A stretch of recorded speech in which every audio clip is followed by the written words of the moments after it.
The Assembly will now hear a statement by His Excellency Wang Yi, State Councilor and Minister for Foreign Affairs of China. I ask protocol to accompany His Excellency. I have the great pleasure of welcoming His Excellency Wang Yi, State Councilor and Minister of Foreign Affairs of China. You have the floor, Excellency. Madam President, every September, global attention focuses on the United Nations, and on this stately assembly hall, people watch closely what is happening here, hoping that the UN will deliver to the world peace, development, harmony, and prosperity. People look to the UN to help realize their dream for a better life, a UN that is committed to making the United Nations relevant to all people, thus making our world a better place for everyone to live in. The contemporary international order, which began with the founding of the UN, is based on the purposes and principles of the UN Charter and enhanced by the vision and practice of multilateralism. It has, over the past 70 years or more, brought about general peace and rapid development. A people-centered philosophy has gained wide acceptance, and broad consensus has formed on the need for interdependence and win-win cooperation. Yet it is also true that the international order today faces problems and needs steady reform and improvement. The world is changing. As we celebrate mankind's proud achievements and progress in an ever-changing world, we must never lose sight of the challenges and difficulties we face and must remain vigilant. What we see today is that international rules and multilateral mechanisms are under attack, and the international landscape is filled with uncertainties and destabilizing factors. Should we stay committed to multilateralism or let unilateralism have its way? Should we seek to uphold the architecture of the world order or allow it to be eroded upon and collapse? These are critical questions bearing on the future of all countries and the destiny of mankind, questions that all countries must carefully reflect on and seek answers to. China's answer is clear-cut. All along, China has upheld the international order and pursued multilateralism. Though once kept out of the UN for 22 years, China has never wavered in its conviction to multilateralism and to the purposes and principles of the UN Charter. China stayed true to its commitment throughout the negotiation process on its return to the GATT and then accession to WTO, negotiations that lasted 15 long years and were concluded at a certain price. China fulfilled its promise and integrated itself into the world economic system. After the international financial crisis broke out, China chose not to stand idly by, but to work together with other countries to tide over the rough times. For years running, China has contributed over 30% of global growth. It has played its part in helping restore global recovery. In the face of new developments and severe challenges, China will keep to its commitment and remain a champion of multilateralism. Standing at this podium back in 2015, Chinese President Xi Jinping, in his statement reflecting the keen understanding of mankind's common interests and future of our planet, called for building a community with a shared future for mankind. This initiative is in keeping with the trend of history, and it echoes the call of the times. It adds to our conviction and strength as we pursue the common endeavor to protect this global village. To uphold multilateralism in this new era, we believe the following principles need to be adhered to. First, we must pursue win-win cooperation. Our world is undergoing profound changes unseen in a century. Also unseen before are the problems and challenges we are faced with. No country can meet them alone or stay immune to their impact. What we need to do is to replace confrontation with cooperation and coercion with consultation. We must stick together as a big family instead of forming closed circles. We must promote common development through consultation instead of taking a winner-takes-all approach. This is a sure way for a bright future to be ushered in. Second, we must act upon rules and order. State-to-state relations must be based on credibility, not willful revocation of commitments. International cooperation should be guided by rules, not impulse. Practicing multilateralism is first and foremost about upholding the UN Charter, observing the international law and basic norms governing international relations, and honoring international agreements reached upon through negotiations. Third, we must uphold fairness and justice. In international affairs, fairness and justice means equality between all countries, big or small. It means responsibility for big countries to help the small and the rich to assist the poor. Fairness and justice also means respect to other countries' sovereignty, independence, and territorial integrity, as well as their choice of development paths and right to a better life and to more development opportunities. Fourth, we must act to deliver real results. Multilateralism is not about making empty rhetoric. It must be pursued to solve problems. Efforts must be targeted, results-oriented, and measured by visible progress. Whether a multilateralism mechanism works depends on the will and engagement of countries. It is imperative that we work together to uphold the international system with the UN at its core, as well as the multilateral trading system centering on WTO. Multilateralism requires a strong United Nations. China supports Secretary-General Guterres in his endeavor to advance reform of the UN system in the three critical areas of peace and security, economic development, and internal management. Such reform should be led by member states. It should prioritize concerns of developing countries, make the UN more efficient, and enhance oversight and accountability. Critical to the UN's proper functioning is stable and predictable funding.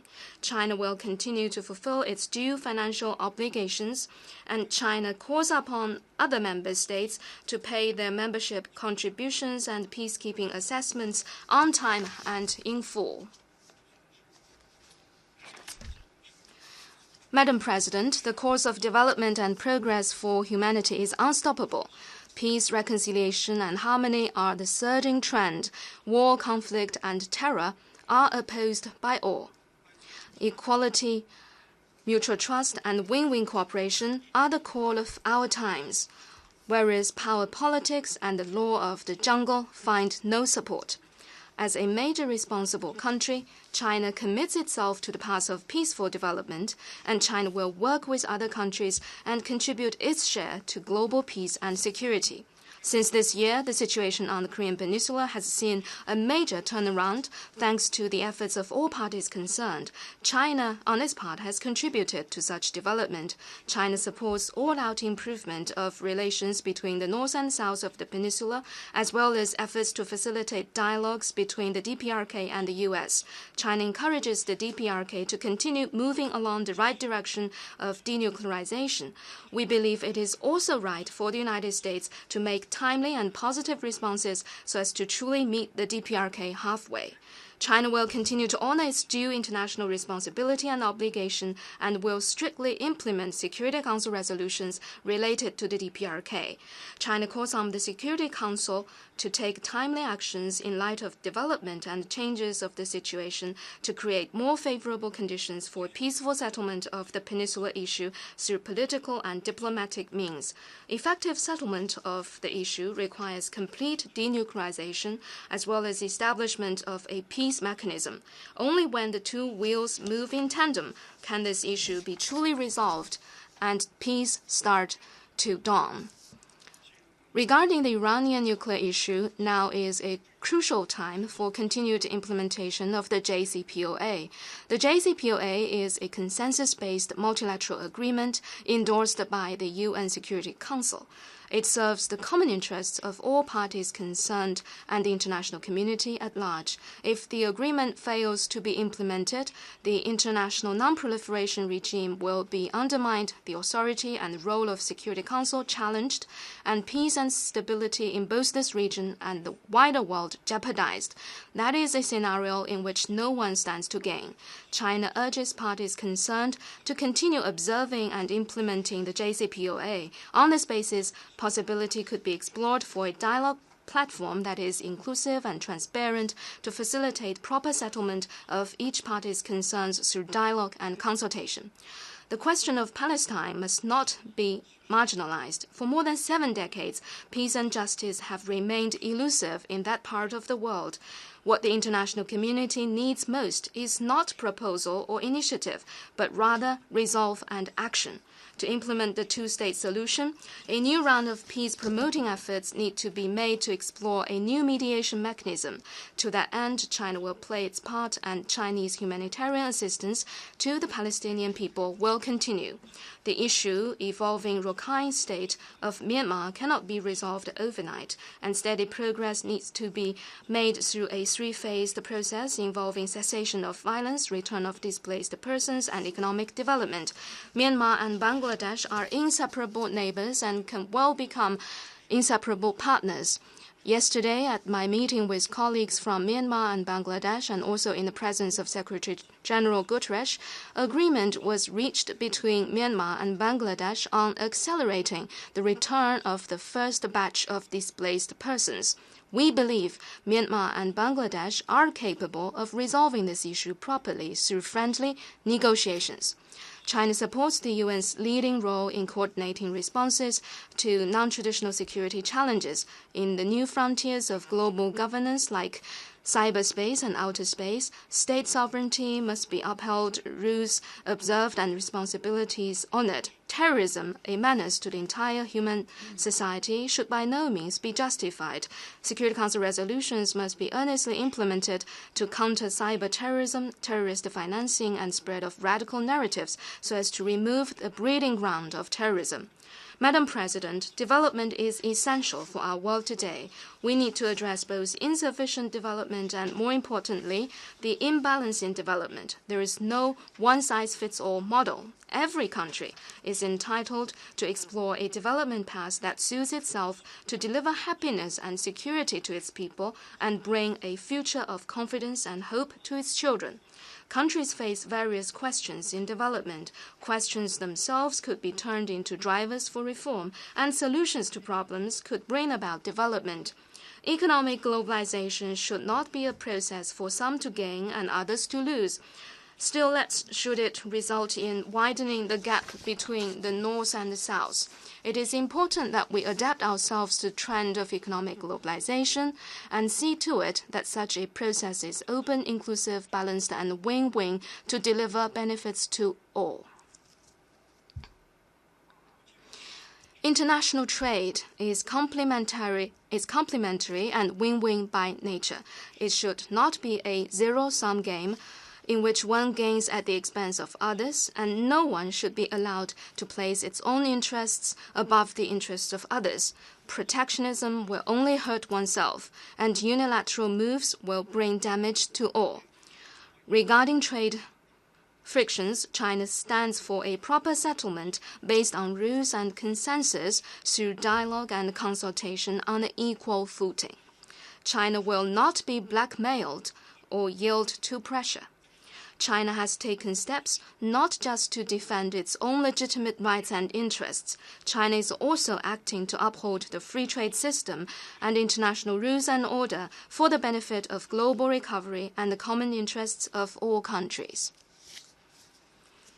Implementation of the 2030 Agenda for Sustainable Development should top the agenda of the current session. We need to incorporate the implementation of this agenda into the development strategies of member states and pursue innovation-driven, coordinated, green and open development that benefits all. We need to forge closer partnerships for development and pursue international development cooperation with the UN at its core, North-South cooperation as the main channel, supplemented by South-South cooperation. To meet climate change is crucial to achieving sustainable development. China hopes to see negotiations on the implementation guidelines of the Paris Agreement to be concluded as scheduled by the end of this year to boost joint efforts for global ecological conservation. Madam President, in pursuing our common cause for human development progress, China has worked in partnership with other countries of the international community. This year marks the 40th anniversary of China's reform and opening up. Over the past 40 years, we have worked hard and forged ahead, successfully along a path of socialism with Chinese characteristics. This path has brought fundamental changes to China. Over the past 40 years, more than 700 million of Chinese population have been lifted out of absolute poverty, which accounts for over 70% of the global total in the same period. A basic medical insurance system has been set up to cover the 1.35 billion Chinese people, and a social pension network accessible to over 900 million people is now fully instituted. China has built some 25,000 kilometers of high-speed railway. This accounts for two-thirds of the global total and helps elevate global infrastructure construction. According to polls conducted by authoritative international polling agencies, China tops global rankings in terms of public satisfaction with its development and of public confidence in its future. The path of development China pursues has provided the world with opportunities for common development. Over the past 40 years, China's foreign trade has registered an average annual growth of 14.5%. This has sustained impetus for global growth and offered the world a huge Chinese market. We have every confidence to maintain the momentum and realize high-quality development.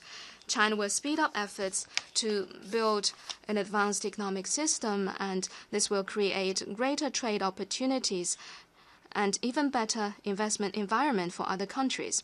China will not reverse course or shut the door closed. China will open still wider to the world. China will not erect market barriers, but will expand access to the Chinese market. Of all developing countries in the world, China has been the fastest in opening up to a level unparalleled by others. When it comes to overall tariff reduction, China has accomplished more than what it committed when joining the WTO. The breadth of China's openness in services is close to the average level of developed countries. This November, China will host the first International Import Expo in Shanghai. It will be yet another major step to open China's market. Countries are welcome to take an active part in the event. The Belt and Road Initiative proposed by President Xi Jinping is a public good China offers the world. Indeed, it has grown into the largest platform for international cooperation. It aims to deliver benefits for all through consultation and cooperation. The initiative is open, transparent, and inclusive. It is based on international rules and laws, and it aims to achieve green, environment-friendly, and sustainable development. It is about pursuing common prosperity through greater complementarity among participating countries. By September this year, over 130 countries and international organizations have signed agreements on Belt and Road cooperation with China. Next year, China will host the second Belt and Road Forum, and we welcome all parties to attend this event. China is the largest developing country in the world. To strengthen cooperation and solidarity with other developing countries has been and will continue to be the staunch strategic priority for China's diplomacy. This is determined by what defines China as a country and by the system and values China upholds. No matter how much China has grown in strength and however the international landscape may change, this strategic priority of China will remain unchanged. Madam President, the UN is the premium platform to advocate and practice unilateralism. We hope the current session will go down in the record for its part in upholding multilateralism and world peace and development. We hope that all of us in the international community will support the UN in playing its central role in international affairs, and we call upon people of all countries to work together to build a community with a shared future for mankind. Thank you.